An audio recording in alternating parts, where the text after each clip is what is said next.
Yeah, for sure. All right, let me get this thing started, and then we'll jump right into it, all right?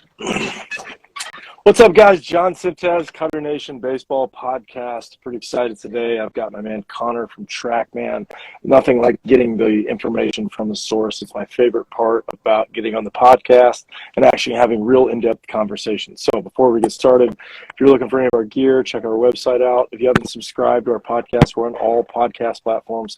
Spotify, we have a video. You can watch the video on YouTube. We got Apple Podcasts. Anywhere you're looking for Cutternation, you can find what we have here. We have over 100 episodes on the podcast, so do yourself a favor, just run back in the history. You can see how long we've been running this thing. So without further ado, my man of the hour here for the day, Connor, why don't you introduce yourself, let everybody know who you are, where you're from, how hard you throw, your exit velo, you know, all the good stuff, right? U.S. sales manager for where am I from? Currently, I reside in Seattle, Washington, but I have bounced around a good little bit. Call me a geographical mutt a little bit. You know, born in Seattle, grew up in Palm Springs, took some JUCO time down in San Diego, just down the road from you, and then bounced out to my 4-year that I went to down in Centenary College of Louisiana. Got to give them a shout out for sure. They were great people down there, and then came full circle and went back home to Seattle. So been here for the last 2 years. What do I throw? Man, not very hard anymore, unfortunately. So you try and stay with it. But I was a pitcher and an outfielder for most of my career, and then it quickly turned into all outfield, a glorified Labrador Retriever, I used to call it. So about me and kind of my role here at Trackman. So it's been fun. So thanks for having me on here. Yeah, definitely. I love that's. It's funny you say that. I tell that to a lot of the kids, you know, that come into the gym. Especially we have such a wide range, right? They, you know, some of the kids want to play infield, some want to play outfield, and I remember, you know, senior year, freshman year, like they're trying to figure out if I'm a 2A, right? Where do I fit, right? And I distinctly remember like being in right field with some of the dogs and being like, dude, I just feel like an absolute golden retriever just running to the wall all day. Yeah, field life, man, and I loved it because, you know, don't get me wrong, there's times where you're doing a lot of you're the base runner and infield drills, but, you know, you also get a lot of free time out there with some good buddies, you know, during BPs, the pitchers, some guys that you may not get to really spend a whole lot of time with other than kind of in a BP session before you hit. So I always love the outfield time because, you know, you get to hang out with the pitchers that still think that they're POs, that want to be outfielders or think they can do it. But it was always a good time. Yeah, I like to think that I was a power shagger. You know, I was really was trying to keep the dream alive. I was a big sprints guy, but we were big poles when I was in school, and so it was definitely important for me to, you know, get my extra sprints in, even though I would get in the, you know, outfielder's way, which is obviously a problem, right? But you know, it was always I couldn't take all the fly balls from all my buddies out there. They were doing the catch, you know, behind the back and all the cool PO tricks that they can do. But yeah, now, you know, a couple days after Christmas, my own, you know, retired baseball career life. But you know, living up here in Seattle where it can be a little bit rainy some days, you know, you gotta make do. So, you know, that's how it's been. Yeah, exactly. So, you know, let's jump into it. You and I have been talking a lot, you know, over the time frame that we've known each other about how Trackman's been developing a lot of their products and, you know, what the future holds. And you know, we have I always mess it up. Do I have the B1 or do I have the B2? I remember which one I have. We have 2 products. Right. There's 3. That you see in the MLB parks, all the majority of the college parks on a lot of different levels, minor league parks, all those types of parks have the V3 system. It's a fixed mounted system that doesn't ever move, capturing in-game stuff that's happening. And then what you have is the B1 portable system. You know, does a lot of the same things to a certain degree, but it's really for the practice setting. In the right applications, it can be used for your game situations. I got a customer just down the street from me that he uses it for his summer college season, where he's mounted it to the back wall of his backstop, and they use it for games. So it has applications if it makes sense, but it does, it has its limitations, all based off of your distance back from home plate. But what you have is the B1 portable system. And we love that, because it not only does it do the pitching, but we hit with the hitting at the same time. And that was very important for me, right? The live at bat mode. Like, I distinctly remember talking to you guys and being like, hey, I have a feeling this is a thing. And you're like, yeah, you're not wrong. I'm like, okay, well, this is exactly what I need. This is what I'm ready for. The big thing on our end is what I found in my time here at Trackman. We have a lot of great people that work here at Trackman that really dive into it. What do we think when we go on to what's next, and kind of where do we want to take this product?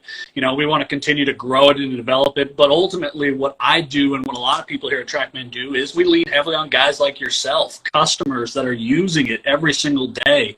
Hey, man, I make sure to ask, you and me talk a ton, being like, what's something new that you want added to this piece of technology that today is a really good piece of technology that I wish I would have had at my Division III school back when I was still playing, that, just didn't fit into the budget. But, where can we take this? What makes sense on the everyday use case for like guys like yourself? So, you weren't wrong when, having a sort of an all-in-one system was on the horizon.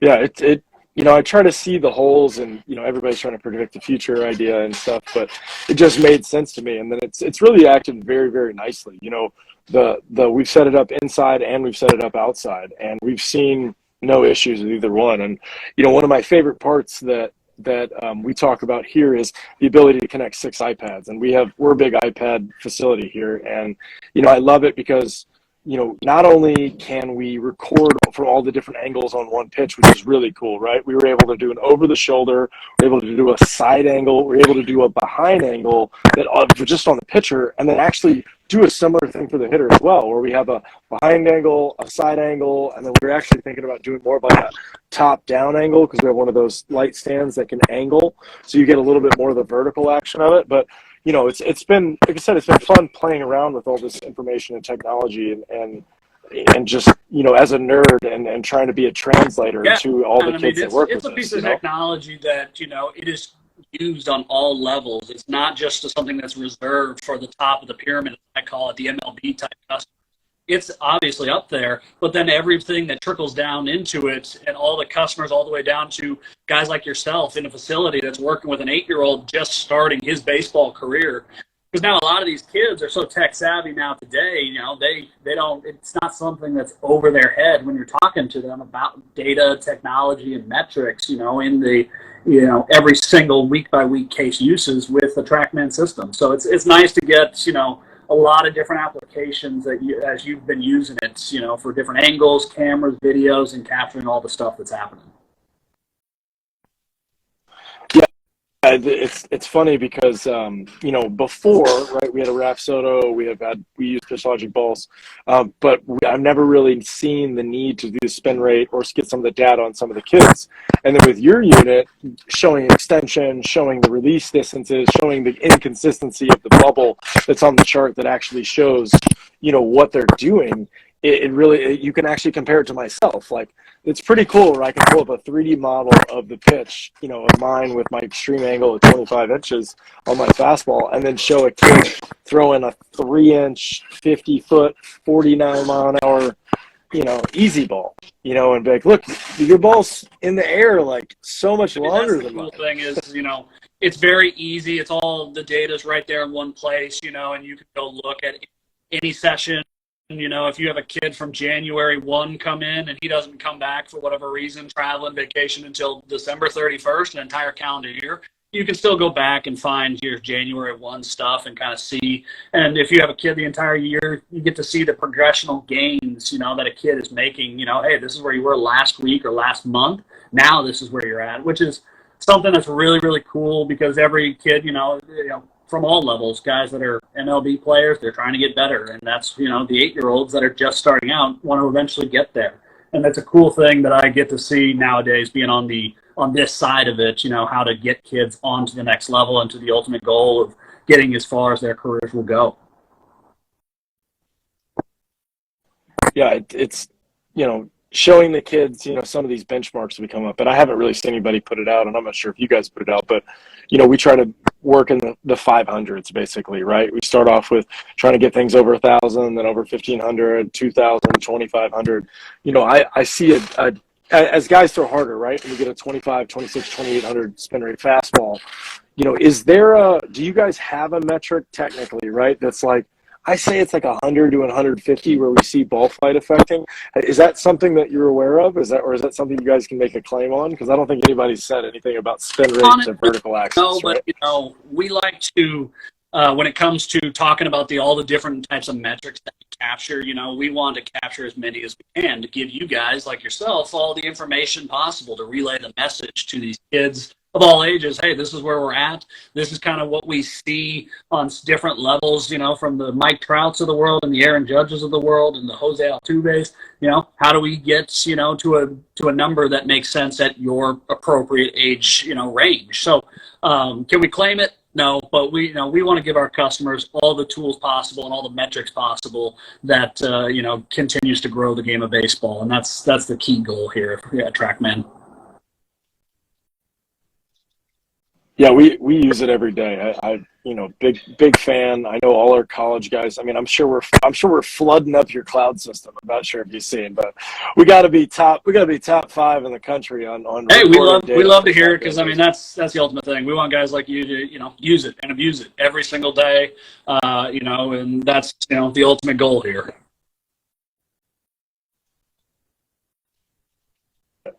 100%. Couldn't agree more. It's a beautiful unit. The ecosystem alone, being able to, get on an iPad. Here's a great example.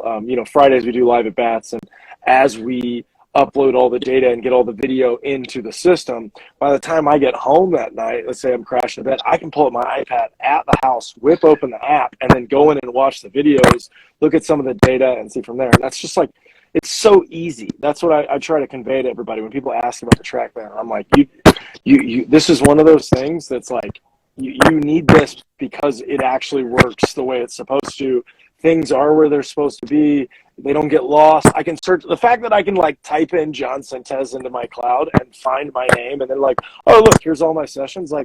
It's just dumb, easy, searchable things like that. That kudos to you guys. Because that's the ultimate goal. Is we don't want it to be tough. We want it to be user friendly, because you guys are going to use it a ton. That's the ultimate hope. So we wanted to make it easy to use, and then to find all the information on the back end. We don't want to make it tough where stuff gets lost or you have data in 6 different spots. We all want it right there. Every session that you have done under your profile is all going to come up in a nice little block for you to click through and kind of see. So it's great to hear that you're loving the product, and I appreciate the relationship and the friendship that's been developed between you and me between the last couple of months of you having your system. Yeah, I'm excited to see where this thing's going, because like we've talked about some crazy ideas, and I'm going to talk about some crazy ideas again, with this, and knowing how LiDAR works, knowing how the iPhones and the things that are going, I really would love to see an augmented reality strike zone on the iPad, and that would be unbelievably cool. I know I'm saying a lot, right? But I know a lot of those big league systems use the Trackman stuff, or at least some of the competitors that at least display it. Yeah, we're continuing to grow both of our products, the B3 and the portable B1. We're in the process of finishing up some nice player tracking on the V3 system, and then the B1 is we just we're on the just released 3D spin about a week ago. So we're very excited about that. And here, once we kind of regroup after the ABCA event that's going to be taking place here next week, we'll get back. We got some cool things on the drawing on the whiteboard, I guess, call it, that we're going to continue to move into next. So we have some exciting things for 2023. We haven't, narrowed down exactly what we're doing just yet, but we got some pretty cool ideas on where to take both of our products into the next year and the next, moving forward and following. So we're excited. Yeah, it's the 3D spin. Just jumping on that right there it's a great representation, especially on guys Yep. that cut and sink it on accident. And being able to actually show the different angles. That's one of the things that PitchLogic had done earlier, with that baseball. But it just having it where you can just go back and forth and then see what it is, and you can really just show a kid, especially with the we sometimes will run two different. Because here's the thing. We'll run two different iPads side by side and run a slow-mo version, and then we'll run a real-time version. Because like the real-time gives me a little bit of a thing with the blurry, so I can see the hand speed as it goes through. The slow-mo, I actually want to see like how the balance of the ball is coming off the fingers as it goes towards the plate. It sounds like you're using your system to its full capacity and using every trick in the tool belt that you could possibly have to get all the different types to really dive in, because it's very complex when you start talking about it, about all the things that happen in just a short 60 feet 6 inch space of pitcher to catcher. So it's great to hear. Yeah, awesome. So can't leak any secrets coming out 2023. No, I can't really leak. I'm excited what we have on the release. Some stuff. We may have some stuff to talk about at ABCA next week. But we're excited about the 3D spin that we just released as of a week ago. That's been a project in this back half of 2022. And now that's out, once it's out, now it's going to be in the hands of you guys, and it's leaning on you guys. Hey, what makes sense? What else could we add to this and continue to grow? And we're excited about it, but that's kind of what we're looking at. We possibly might do some things, some game type situations for the B1, being able to calibrate farther back, to accommodate for farther back backstops, but that's, what we're possibly going to be doing here in 2023. Yeah, that's great. We're going to run a summer team, and I'm going to do the old showcase screen behind the catcher. And so I'd like to be able to pull it back as far as possible. Yeah, of course. So we can keep it as real as we can. Obviously, it has a good calibration range today, but I definitely agree. We could definitely back it up, I think, farther and give our customers the ability to still have to use that screen, back it up more. So the umpire, it's not on top of him, but we're working on that. So. Yeah, I love that. What about so one of the things that I'm not sure if it comes up, but does it? And I don't deal with it that much in hitting. I'm selfish. I keep it on my pitching side all the time. We only drop it over on the hitting side during live at bats. But correct me if I'm wrong. It doesn't do spin rate on at the hitting, moment. Correct? So it gives you on the hitting side. You get your exit speed, your exit velo, your depth. How are you hitting? Are you getting jammed in there, or are you too far out in front, pulling it foul for a right-handed batter's purpose? But the spin rate, and possible bat tracking is where we're kind of thinking about taking the hitting side of our software next. So we're excited about that. We have run into just some questions on how to make it all happen. Just, you get all kinds of different bats, colors, metal versus wood. So just making sure that we can track the bat appropriately and shoot out correct metrics is where that sort of where we're thinking of going next with the hitting side.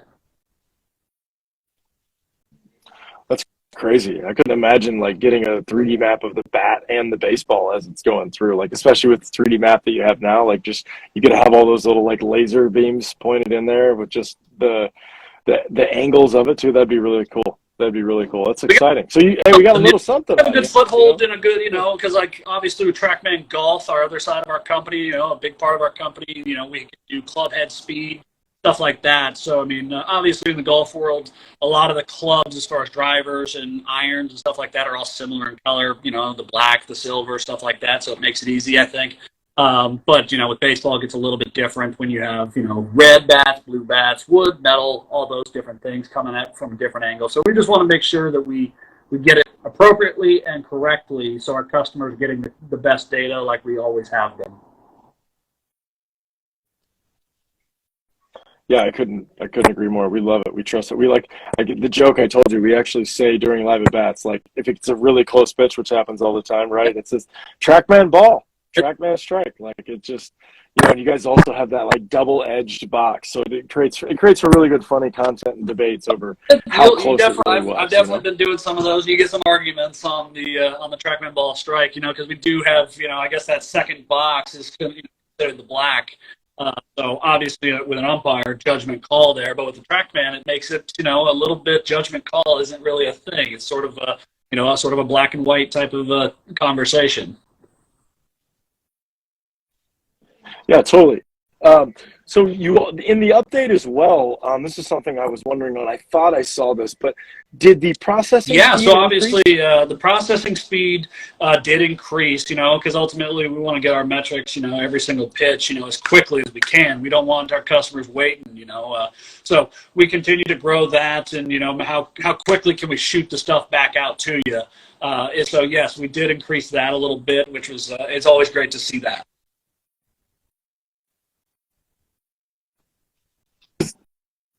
What was the average? So the average before was about a 3-second turnaround. By the time it was caught, by the time the catcher was releasing it back to his hand, going back to the pitcher, that's when it was popping up. Now it's down to that 1.5, 2 seconds.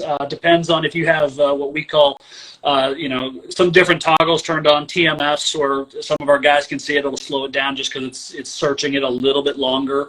But if you're just doing your basic standard, using it, it's about a 2-second turnaround time, which is very quick. 2 seconds is unreal. It's amazing. Like I said, we get this whole process, over here with everything that we're trying to show everybody. And like you said, the time that the kid is able to, get it back from the catcher, we've already got the 3D model. The video is already loaded into the file as well, so we get a nice little auto replay that kind of works out well. So we had seen, the video, when you have video, that was the big thing that could slow it down, depending on, certain factors, your Wi-Fi, how good is your Wi-Fi, stuff like that. But we've increased that, so now it seems to be a more streamlined process, and it has sped it up nicely for us. So we're very happy with the turnaround time for each pitch.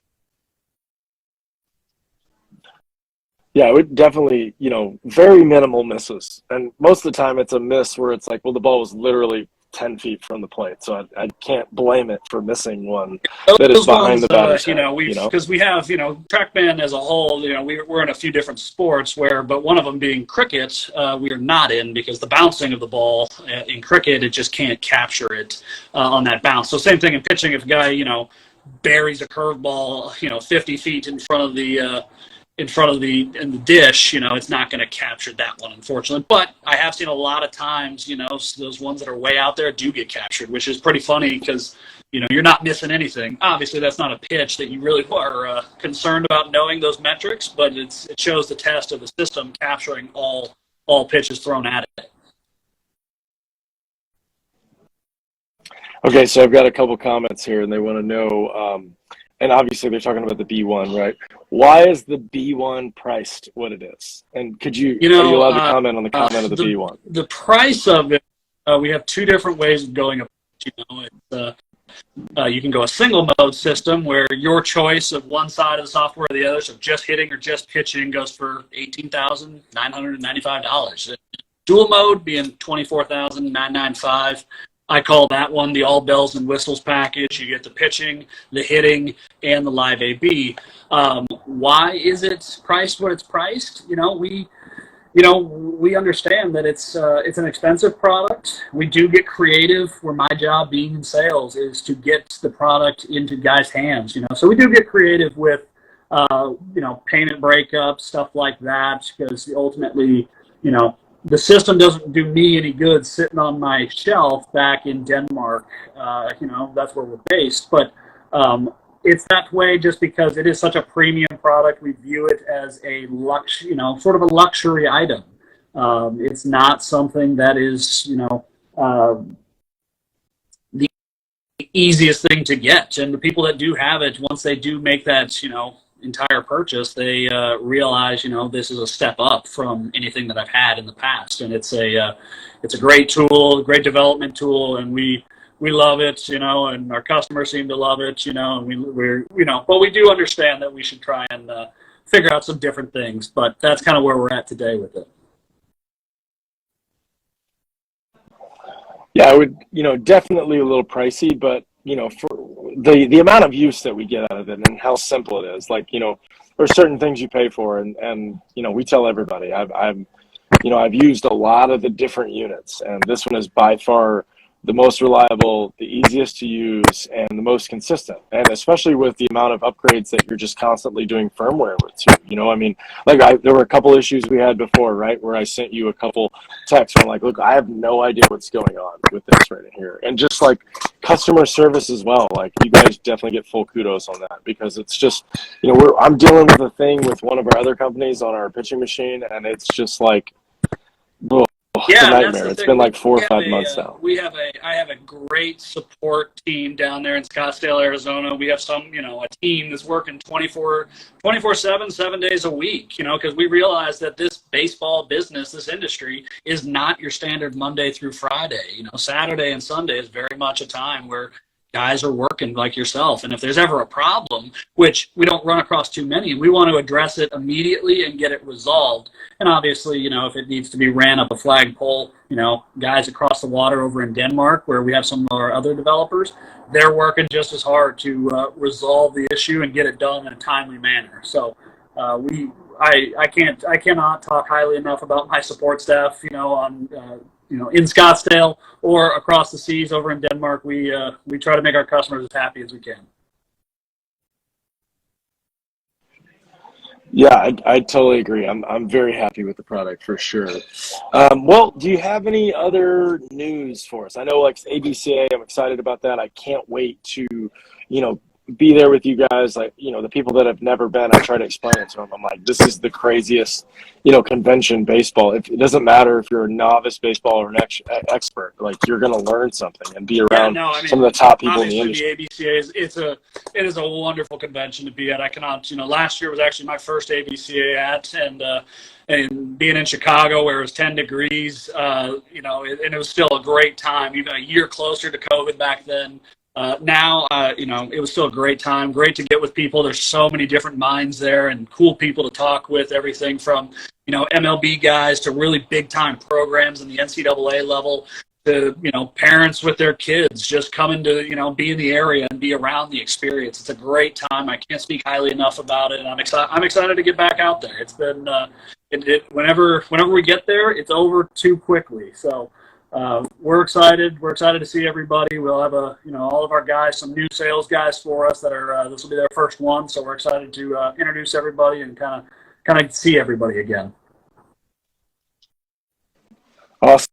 Yeah, me too. I'm excited to see everybody again too. When we did the event at USD, it was a blast. Just like literally talking to the engineers. I was telling the guys that were with us, it was very cool to like hang out with the people that are designing this system right here, and like we get to actually have conversations about what we like, what we don't, what would you want to see, and I'm like talking to like real we have a great scientists. team that like I said earlier in this, we lean heavily on our customers, to tell us what you guys want, and we're very open about it. That we want our customers to there's very much open line of communication at all times. If you find something that you thought would be a good idea or some huge thing that you want, we love to hear from customers all the time to tell us, give us their ideas, because we're a small team over here, and any idea that we could possibly bring to the table for our customers is what we're trying to do.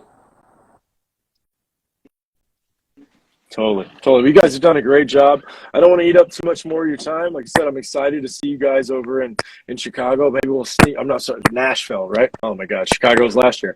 Nashville. But yeah, I'm pumped about the Exit Velo Challenge and any other, maybe you'll have a spin rate challenge for some of us pitchers. I don't know. Spin rate one. I don't have the wing anymore to throw BP for 3 straight days, but we'll have a good pitching machine. The Exit Velo Challenge with some giveaway and some prizes. So we're excited about that. So please come on by and have some of your guys get in the ring for us. So. Oh, trust me, we'll be in there, myself included. I will try to. Perfect. If I can pop a hundo, I'll be happy. So I will see what day there. Thursday morning. We actually fly in Wednesday. We have a clinic. I needed to talk to you about that too. We're running a clinic at the Hit Lab, which is like in Nolensville, which is south. But I think we're looking for a unit to borrow so we can get some data on it to have fun with it. So put it out there. I think he said he knows somebody, but maybe we can poke around and see if we I can can find look at someone it. and figure I'm something out. getting in on Wednesday. I can't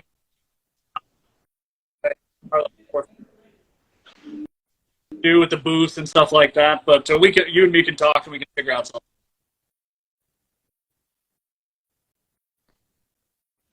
Sounds good. Sorry to mess with the microphone a little bit this whole time, but it worked out pretty well. So, Connor, thank you again so much. I appreciate your time. All right. Looking forward to you. I'll see you next week. Have All a right, great buddy? night. See ya.